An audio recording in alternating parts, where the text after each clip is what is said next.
अब जो है आत्मा को कैसे एक्टिवेट करना है, मेरी बात ध्यान से सुनिएगा।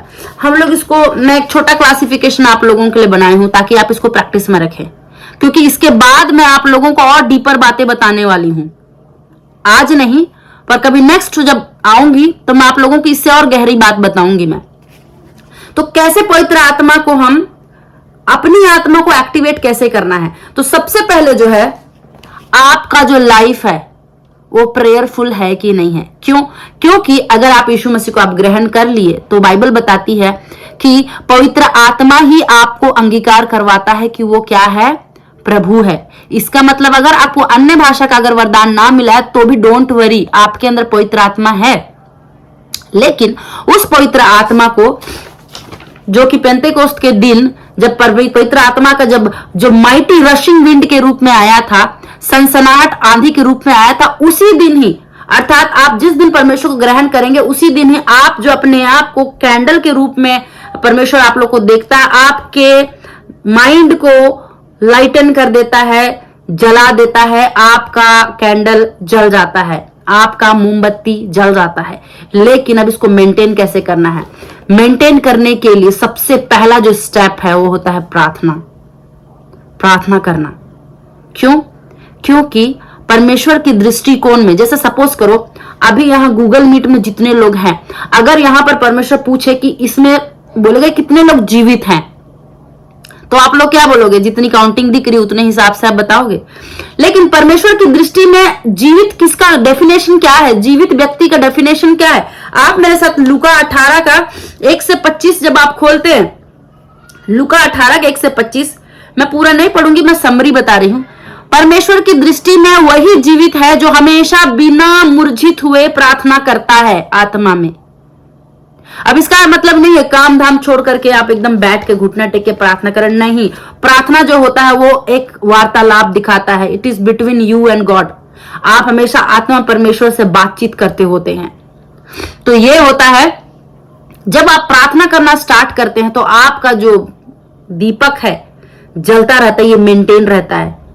और ये डिपेंड करता है आप कितना ज्यादा प्रार्थना करते हो। लाइक बाइबल बोलता है ना कि आप देखना, बाइबल में यीशु मसीह ने अपना एग्जाम्पल दिया। जब यीशु मसीह जब पर्वत के ऊपर गया तो अपने साथ 2 चेलों को लेकर गया, राइट? जब वो प्रार्थना करने के लिए अपने चेलों को लेकर गया, तब परमेश्वर जो है प्रार्थना करने लगा, तो होता क्या है कि उसके जो चेले लोग हैं ना, वो सो जाते हैं। तब जब वापस आते हैं, परमेश्वर तो नहीं बोलते क्या तुम मेरे साथ 1 घंटे भी नहीं रख सकते? तो यहां पर 1 घंटे का मतलब क्या हो रहा है? मैं आपको एक सीक्रेट बात बताने के लिए जा रही हूं। यहां पर बाइबल में बताता है कि परमेश्वर के साथ बिताया हुआ 1 दिन 1000 वर्ष के बराबर होता है। कैसे? परमेश्वर के साथ बिताया हुआ 1 दिन, संसार में बिताया हुआ 1 दिन परमेश्वर के लिए 1000 वर्ष के समान होता है। तो यहां पर परमेश्वर उनको ये बोल रहा है कि तुम मेरे साथ 1 घंटा भी ना बिता पाए। इसका मतलब अगर आप थोड़ा सा कैलकुलेट करोगे, इसको जोड़ घटाव करोगे, तो अगर 1 दिन 1000 वर्ष है तो 1 घंटा कितने साल होना चाहिए? मेरे ख्याल से ये 41 दशमलव कुछ 6, 7, 8 ऐसा कुछ बनता है। मान ले कि आप जो है 1 घंटा प्रार्थना करते हो, तो आपको मालूम है अब क्या होता है? ये प्रार्थना आपके लिए प्रोटोकॉल का काम करता है मेरे प्रियो। जब आप प्रार्थना करते हैं ना, तो आप जो है एक जलते हुए आग में तब्दील हो जाते हैं, लाइट में तब्दील हो जाते हैं। और साइंस बोलता है कि लाइट का जो स्पीड है 1 सेकेंड में 3 लाख किलोमीटर तक जाता है। 1 सेकेंड में 3 लाख किलोमीटर तक लाइट ट्रैवल करता है। अगर आप 1 घंटा प्रार्थना करते हैं तो मेरे प्रियो, मैं आपको बताना चाहती हूं कि जब आप 1 घंटा प्रार्थना करते हैं तो आप 41 वर्ष आने वाले भविष्य में पहुंच सकते हैं। 1 घंटे की प्रार्थना आपको 41 वर्ष फ्यूचर में ले जाता है, भविष्य में ले जाता है।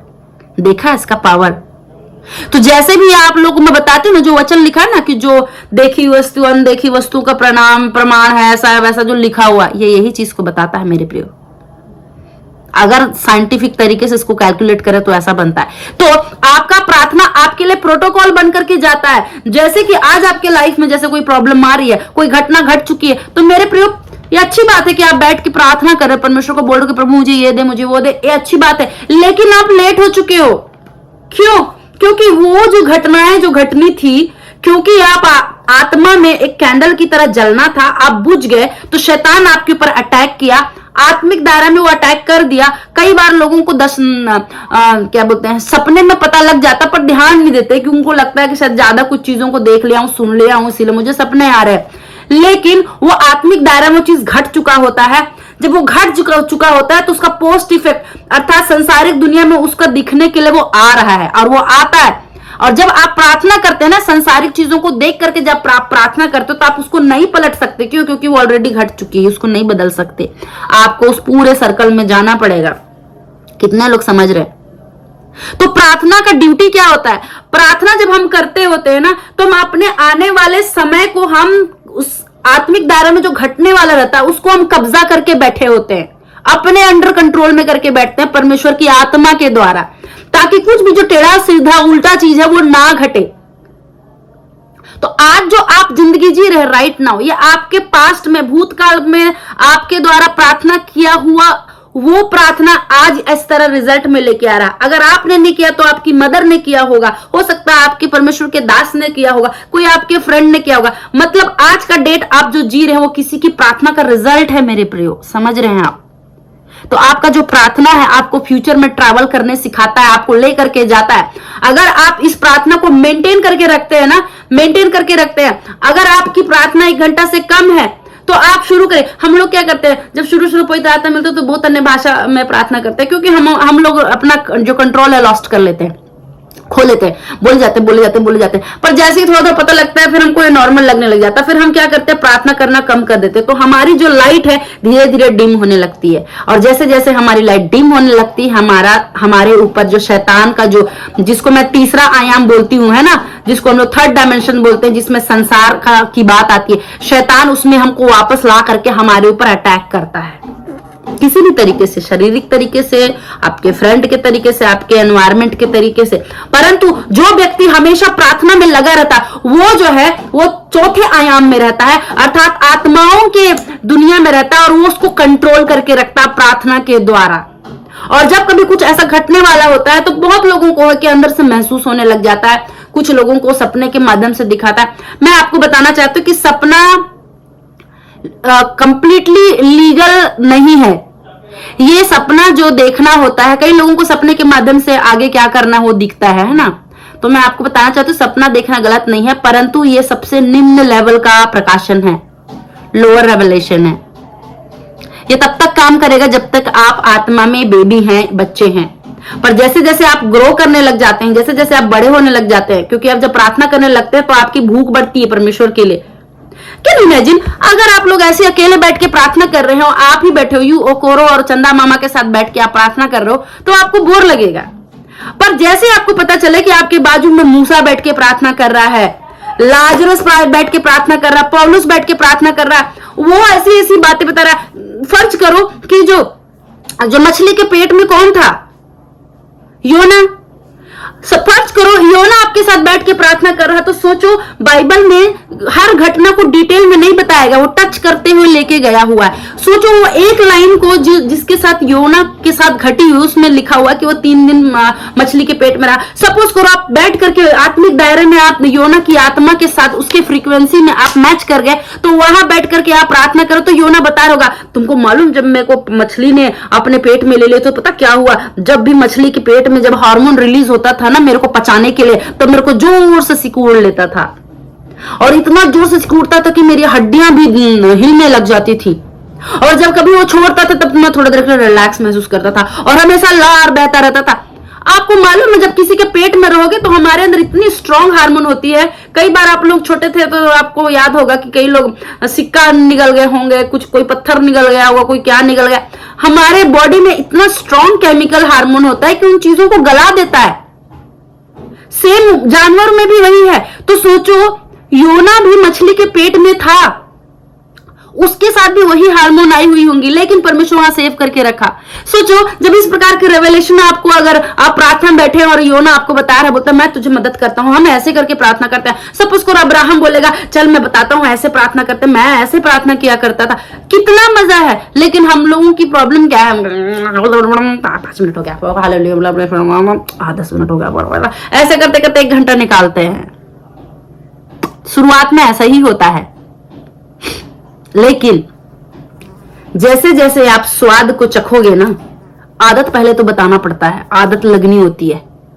फर्ज करो, वैसे तो मैं बॉयफ्रेंड गर्लफ्रेंड को नहीं सपोर्ट करती हूँ, फिर भी सब फर्ज करो नए नए जो बॉयफ्रेंड गर्लफ्रेंड बने तो उनको आदत नहीं हुई रहती है, तो जो रेसिस्टेंट पावर होता है लड़कों का, और कैसे हो और कैसे खत्म, उसके बाद उन लोग फोन लगा सो जाते हैं। पर वुमेन्स में रेसिस्टेंट पावर नहीं है, वो लगी रहती है। पर धीरे धीरे रोज बात करने लगते हैं तो सामने वाला बंदा भी यूज्ड हो जाता है। 1 घंटा बात किया तो फिर सारी रात बातें करते, ना जाने क्या बात करते हैं। तो क्या कर रहा है वो, आदत बना रहा है, लत तो लग जाता है। वैसे ही यीशु मसीह के साथ समय बिताने के लिए जब आप प्रार्थना करते हो तो ये लत लगता है और कुछ भी अच्छा नहीं लगता है। अब जब आपकी जब आदत हो जाती है ना परमेश्वर के साथ, आप अगर लत लग जाती है, जैसे कि टेक्निकली अगर आप 1 बनाना खाओगे ना, 1 केला खाओगे तो आप पूरा दिन निकाल सकते हो। लेकिन हमारी हैबिट क्या है, जब तक पेट भर ना जाए तब तक हम खाते रहते। अगर आप ना भी खाओ तो भी आप 21 डेज तक, 21 दिन तक आप जिंदा रह सकते हो बिना खाए। लेकिन हमने आदत कर रखा है खुद को। यहां पर अच्छी आदत को बदलने के लिए आपको रेसिस्ट करना पड़ेगा, आपको पुश करना पड़ेगा। तो ये होता है प्रार्थना, जिसके द्वारा हम लोग अपनी जो कैंडल है, जो दीपक है, उसको मेंटेन करके रख सकते हैं। दूसरी चीज है, जब आप मेंटेन करते हैं तो आपकी डीपर प्रेयर होती है। तो दूसरा पॉइंट जो है वो गहराई की प्रार्थना। और गहराई की प्रार्थना यह होता है कि हे परमेश्वर, तुम मुझे एक ऐसी दुनिया के बारे में, जब आपको दर्शन दिखने लग जाता है, जब आप फर्स्ट टाइम आप हेवन देखोगे तो आपकी जिज्ञासा बढ़ जाएगी कि यार इसके पीछे ये ऐसा क्यों है। और कुछ लोगों के साथ ऐसा होता है कि कुछ प्रकाशन जो दिखते हैं, जो बाइबल में पढ़ते हैं उसके हिसाब से दिखता है, परंतु मैं आपको बताना चाहती हूँ कि परमेश्वर इससे ज्यादा बियॉन्ड आपको दिखाता है, इसके पीछे का और भी सच्चाई दिखाता है।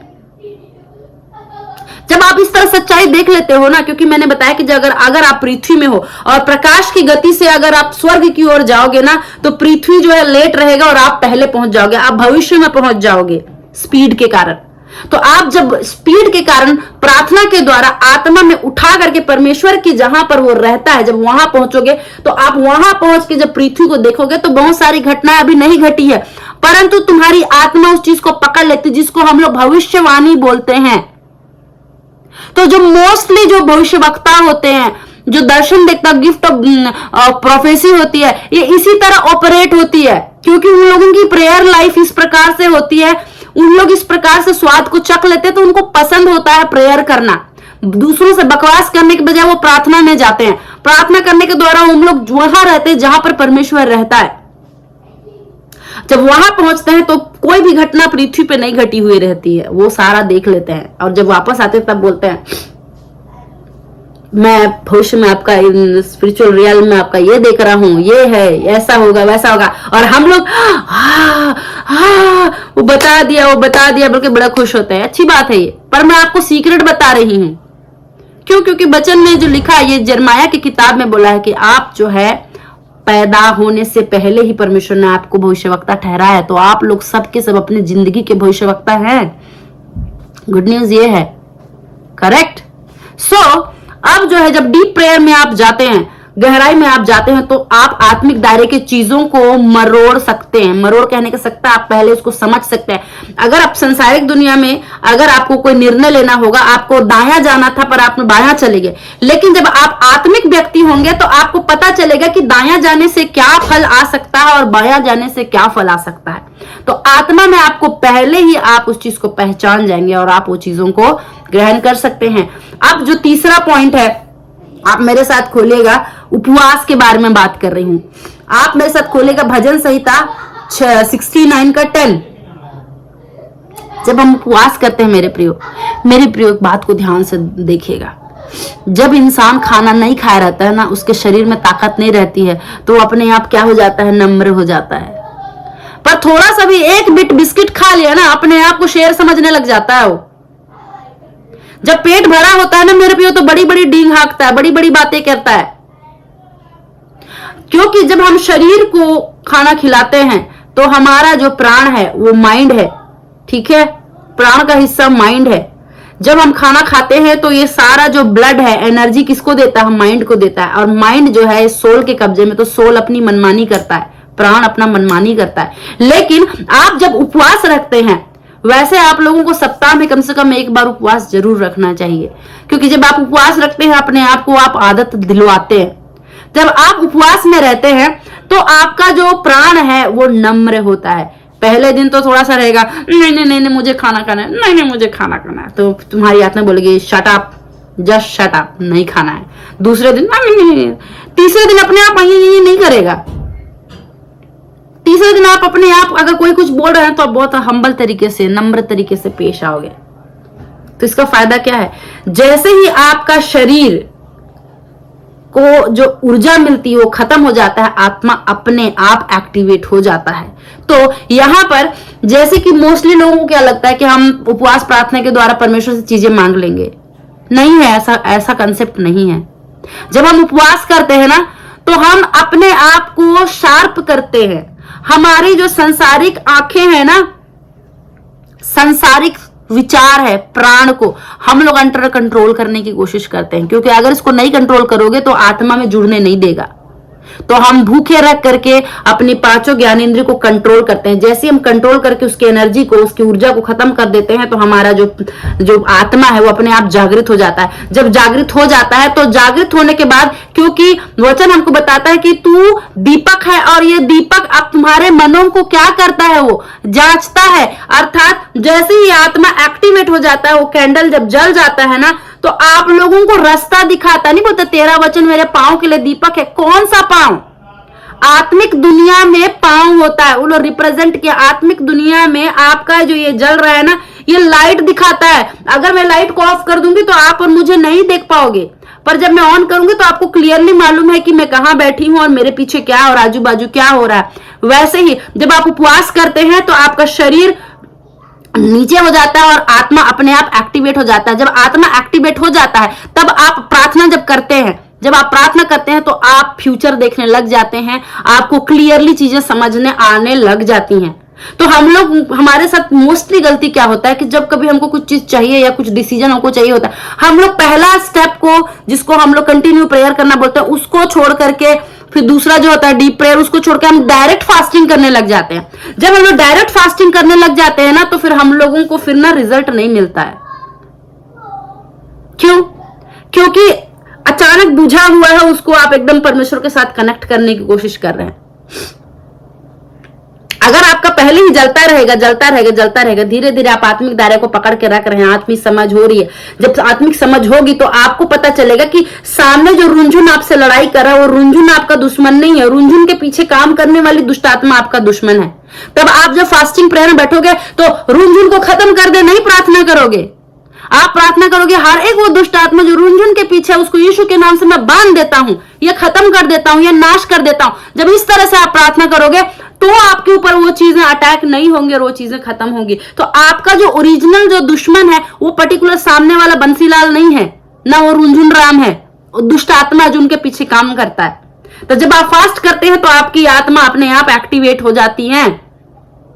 पर बशर्ते ये जो है उपवास, किसी चीज का भी उपवास हो सकता है, जरूर नहीं कि सिर्फ आप खाना देना बंद कर रहे हैं। अगर आपके बॉडी में एनफ, आपको आपके पेट पे कंट्रोल अगर आपका है तो आप बाकी चीजों को भी कंट्रोल कर सकते हैं। इसी वजह से मोस्टली लोग भूखा रहना पसंद करता है। लेकिन कुछ लोग पेट के ऊपर कंट्रोल कर लेते हैं लेकिन अपनी आंखों के ऊपर कंट्रोल नहीं कर पाते, अपने कानों के ऊपर कंट्रोल नहीं कर पाते, अपने जीभ के ऊपर कंट्रोल नहीं कर पाते। उन लोगों के लिए आंखों वाला फास्टिंग है, कान वाला फास्टिंग है, मौन रहना वाला भी फास्टिंग है। हम क्रिश्चियंस लोग नहीं करते ना ऐसा मोस्टली। तो परमेश्वर आपके उपवास से 1 सेकंड 1 सेंटीमीटर भी नहीं हिलता है, हम अपने आप को शार्प करते हैं। तभी तो आप देखना कि जो दूसरे लोग होते हैं जो बहुत फास्टिंग करते हैं, उन लोग अपने खुश करते होते हैं। मैं नहीं जाऊंगी उधर। सबसे बेस्ट वे जो है फास्टिंग करना, हमेशा तीसरे में आना चाहिए। पहला आपको कंटिन्यूस प्रार्थना करना सीखना है, संगति में आना। जब आप संगति में आना स्टार्ट करोगे, आप रोज दिन कितना प्रार्थना करोगे ऐसे वाला, हे परमेश्वर बुरी संगति से बचा, लंबी उम्र दे और मेरी बीमारियों को ठीक कर। चल बीमारी ठीक हो गया, अब आप क्या प्रार्थना करोगे?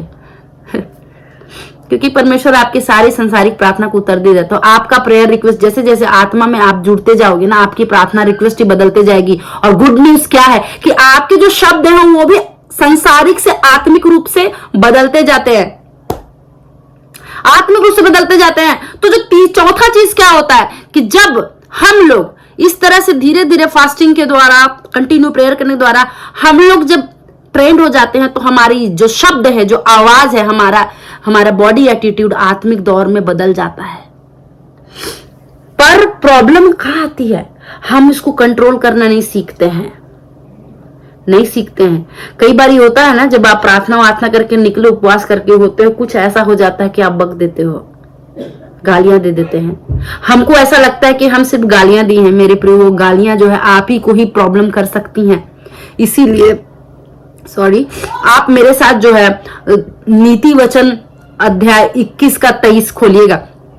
नीति वचन 21 का 23, जहां पर आपको अपने शब्दों पे कंट्रोल करना है। क्योंकि अगर आप अपने शब्दों को कंट्रोल नहीं करेंगे मेरे प्रिय, वो आप ही को नुकसान करेगा। क्योंकि हमारे आजू बाजू हमारे अपने ही घूमते होते हैं, कोई दुश्मन नहीं घूमता होता है। कई बार हम लोग बोलते नहीं बोलते, तुम मरता क्यों नहीं है, या तो तुम पागल क्यों नहीं हो, तुम पागल हो, ऐसे बोलते। कुछ टाइम के बाद धीरे धीरे देखना वो उसका कॉमन सेंस जाना शुरू कर देगा, वो पागलों के जैसे हरकत करने लग जाता है। वो उसी वजह से कि वो अपने ओर से। और हमारे सबसे ज्यादा कार्नल थॉट क्या है, हम लोग अपने आप विचार कर लेते हैं। जैसे किसी को सिर दर्द दे रहा, उल्टी आ रहा, तो हम लोग बोलते हैं खाना नहीं खाए होंगे, इसी वजह से उसका गैस बन गया। देखो, ये हमारी सोच शरीर के हिसाब से चल रहा है। अगर हम शरीर को खाना देते तो गैस नहीं बनता। ये संसारिक थॉट है। कई बार हम लोग चीजों को देख करके, तो जिसको आत्मिक रूप से जो स्ट्रांग होते जा रहे हैं ना, नीति वचन 21 का 23, इन लोग देखो, मैं पढ़ती हूं आपके लिए। यहां लिखा हुआ है, जो अपने मुंह को वश में रखता है वह अपने प्राण को विपत्तियों से बचाता है। मेरे प्रियो, मैं आपको एक सीक्रेट और बात बताना चाहती हूँ कि जितने भी आत्मा के 9 वरदान मिले हैं ना, वो आपको इस पृथ्वी में इसीलिए मिले हैं ताकि आप जीवित रहो। उठा के देख लो आप सारे वरदान। हेवन में, स्वर्ग में इस वरदान का कोई काम नहीं है। तो परमेश्वर चाहता है कि आप जीवित रहो, आप संसारिक रूप से ब्लेस रहो, इसीलिए आपको 9 वरदान मिले हैं। तो डाउट करना छोड़ो आप कि मैं प्रार्थना करूं तो नहीं मिलेगा। हर एक अच्छी वस्तु जो आपके लिए परमेश्वर देगा, अप्रोच बस हमारी गलत है। तो हमको जो है अपनी सिचुएशन को भी पॉजिटिव वे पे बोलना पड़ेगा। क्यों? क्योंकि हम लोग इस तरह से प्रार्थना कर करके अपने शब्दों को हम स्पिरिचुअल बना लिए हैं। हम लोग कई बार खींच करके अपने बच्चों को भी हम लोग बोल देते हैं, पर इसको कंट्रोल करना सीखिए। और कई लोगों का भविष्यवाणी के वरदान कई बार जो है ना, ये गिफ्ट ऑपरेट कई लोगों में बहुत कम होता है। क्यों? क्योंकि परमेश्वर जानता है कि अगर ये गिफ्ट मैं दे दिया, क्योंकि भविष्यवक्ता के मुख में जीवन होता है। और बाइबल बताती है, आप पुराने नियम से लेकर के नया नियम लेकर के जाओ, कि यीशु मसीह के आने के लिए जो फ्रीक्वेंसी, जो साउंड वेव, जो आवाज का जो तरंग इस्तेमाल किया गया था, भविष्यवक्ताओं का द्वारा किया गया था। अर्थात परमेश्वर भविष्यवक्ता के मुख में से होकर के बोलता है। तो आपको बोलने नहीं आएगा, आपको कंट्रोल करने नहीं आएगा, तो ये ऑपरेट अगर सपोज करो परमेश्वर ने आपको ये गिफ्ट दिया है, तो आप तो बहुत ज्यादा बर्बादी, डिस्ट्रक्शन में चले जाओगे उस चंद सेकंड के गुस्से के कारण। तो आपको अपने शब्दों पे कंट्रोल करना पड़ेगा। बीइंग ए मसीही, आपको अपने शब्दों को आप सोच समझ करके बोले, क्योंकि आप जो बोल रहे हैं वो डेफिनेटली काम करेगा। जैसे मैं आज आप लोगों को एग्जांपल बताती हूँ। आज मेरा पूरे दिन मेरा इंटरनेट नहीं वर्क कर रहा था। मैं सोच रही थी कि मेरा इंटरनेट नहीं वर्क कर रहा, मैं कैसे करूं। तो मैंने अपने जो सिस्टर को मैंने फोन लगाया, मैं 5:30 बजे के बाद ही आपको बताऊंगी। पर मैंने सोचा कि यार मैं क्यों इंटरनेट का वेट करूं, चलो ऐसे करते हैं, हम इंटरनेट से बात करते हैं। मैं कहा, यीशु के नाम से मैं तुझे कमांड करती हूँ, तू अभी आ। मेरे बोलते के साथ दूसरे सेकंड में इंटरनेट वर्क करना स्टार्ट कर दिया। ये क्यों हुआ? क्योंकि आप जब डेली प्रार्थना करते होते हैं ना, तो अपना आत्मा पे कंज्यूमिंग फायर बन जाते हैं। जैसे व्यवस्था विवरण की किताब के अनुसार बोलता है कि तुम्हारा परमेश्वर कंज्यूमिंग फायर है, अर्थात भस्म करने वाली आत्मा है। तो मेरे प्रियो, अगर आप उदाहरण देखोगे, शद्रक, मेशक, अबेदनगो को क्यों आग नहीं जला पाया? क्योंकि वो स्वयं आग थे। तो अगर आप आग हो, तो और किसी भी, परमेश्वर हर एक चीजों को आग से चेक करता है। ये हम लोग सोचते हैं ना कि हाँ मेरे को भी परमेश्वर आग से चेक करे, तो हम लोग सोचते हैं कि कोई तकलीफ परेशानी आ रही है। परमेश्वर का चेक करना जो है ना तकलीफ दे करके नहीं होता है। अगर आप आत्मा में फायर है तो आप दूर से किसी भी चीज को छुओगे तो अगर ओरिजिनल है तो आपके लिए वो हो जाएगा, और अगर ओरिजिनल नहीं है तो जल के भस्म हो जाएगा। तो जब कभी आप खुद एक कंज्यूमिंग फायर मतलब क्या होता है, अपने ऊपर ले लेना, धधकता हुआ आग के पास जब खड़े हो तो अपनी ओर खींचता है वो। सोचिए अगर इस तरह आप धधकती हुई फायर हैं और आप वो टुच्चे से, वो चुलबुल शैतान से डर रहे हो, मत डरो। आप सिर्फ उसके ऊपर एक बार कमांड करो, दुष्ट आत्मा तुमको छूने से डरेगी, क्योंकि तुम कंज्यूमिंग फायर हो, भस्म करने वाली आग हो। आप भस्म करने वाली आग हैं, समझिए। तो चीजों को आप जो है ना बोलना स्टार्ट करो अपने सिचुएशन पे। इवन बाइबल बोलता है कि हर एक क्रीचर को प्रीच करो, मतलब हर एक प्राणी को। प्राणी इसका मतलब हम लोग सोचते हैं कि जीवित वस्तु नहीं, निर्जीव वस्तु लोगों से भी बात करो। निर्जीव वस्तु लोगों को भी कमांड करना सीखो। अगर आप ये स्टेप अगर आप फॉलो कर रहे हो, इस फॉलो करने के बाद अप्लाई करके देखो ना, होगा आपके लिए। अगला जो मैं आप लोगों को बताना चाहती हूं वो है सैक्रिफाइस, बलिदान। पर हमारी प्रॉब्लम क्या होती है, ये आग को मेंटेन करने के लिए, परमेश्वर के साथ एक होने के लिए आपको बलिदान देना पड़ता है। पर हम क्या करते हैं, जब देना होता है तो हम लोग में से जो चीज हमको नहीं चाहिए मोस्टली हम उसी को ही लोगों को देते हैं, राइट? क्योंकि हमको जो चीज चाहिए वो अपने पास रहता है। लेकिन परमेश्वर बोलता है जो तुमको चाहिए वही मुझे चाहिए। अगर आप सचमुच किसी से प्यार करते हैं ना तो आप अपना सब कुछ दे देते हैं। अपने बच्चों को आप कभी भी बासी रोटी नहीं खिलाओगे, आप एकदम फ्रेश नया नया रोटी खिलाओगे। पर किसी दूसरे के बच्चे बाहर घूमते रहेंगे तो रात का बच्चा रोटी खिलाओगे आप, ऐसा होता है, फैक्ट है ये। तो आपको सैक्रिफाइस तरीके से देना चाहिए, तब आप ये फ्लेम में रहेंगे। तो किस तरह से आप अपनी आत्मा को एक्टिवेट करेंगे? परमेश्वर के प्रेजेंस में रह करके प्रार्थना करने जाएंगे तो पवित्र आत्मा आपके ऊपर आएगा। और इसका पोस्ट इफेक्ट ये है कि जब पवित्र आत्मा आएगा तो आपका कैंडल जल जाएगा। सवाल ये है कि आप कैंडल जलाने में इंटरेस्टेड रखते हैं कि नहीं रखते हैं। जैसे ही मूसा ने पहचाना कि वो जो पेड़ है, क्योंकि वचन बोला है कि स्वर्ग का राज्य उस पेड़ के समान है, वो समझ गया था कि वो पेड़ जो है वो जल क्यों नहीं रहा है। उसने देखा कि अरे जल नहीं रहा है, इसका मतलब यहां परमेश्वर की उपस्थिति है। क्योंकि जहां परमेश्वर की उपस्थिति है उसके बाद का जो रिएक्शन होता है वो आग होता है। वो आग परमेश्वर नहीं होता है, उसका पोस्ट इफेक्ट होता है। वो जान गया, उसके प्रेजेंस में रह करके उसने उसके हाथ में जो लाठी था उसको उसने पहले चेंज किया, लाठी से सांप में प्रैक्टिस करके देखा खुद के लिए। जब हुआ तो उसके बाद फिरौन के सामने क्या किया, शिव शिव देखो मेरा जो डंडा है वो सांप बन जाएगा, वो एक्शन। जैसे एलिया को पता चला कि वो आग उतार सकता है, देखा सबको उसने बारबेक्यू करना शुरू कर दिया। सारे दुश्मन उसके बारबेक्यू बनाए, इधर बारबेक्यू उधर बारबेक्यू। बहुत डेंजरस आदमी था वो। पर आपको कैसे पता चलेगा, आप अपने आप को कैसे जानोगे कि आप क्या हैं? आपको अपनी पूरी लाइफ को अपने को एनालाइज करना स्टार्ट करिए, कैसे आप आए। क्योंकि मैंने ऐसे ही स्टार्ट किया कि क्या चीज मुझे अट्रैक्ट किया परमेश्वर की ओर, कैसे मैं आगे बढ़ी और आज मैं कैसे हूं। तो आप अपना पिछला गवाही को चेक करो, आपकी पिछला गवाही में आपको क्लू मिलेगा कि आप क्या हैं। क्योंकि मैंने ऐसे ही अपने आप को रिकॉग्नाइज करना स्टार्ट किया था।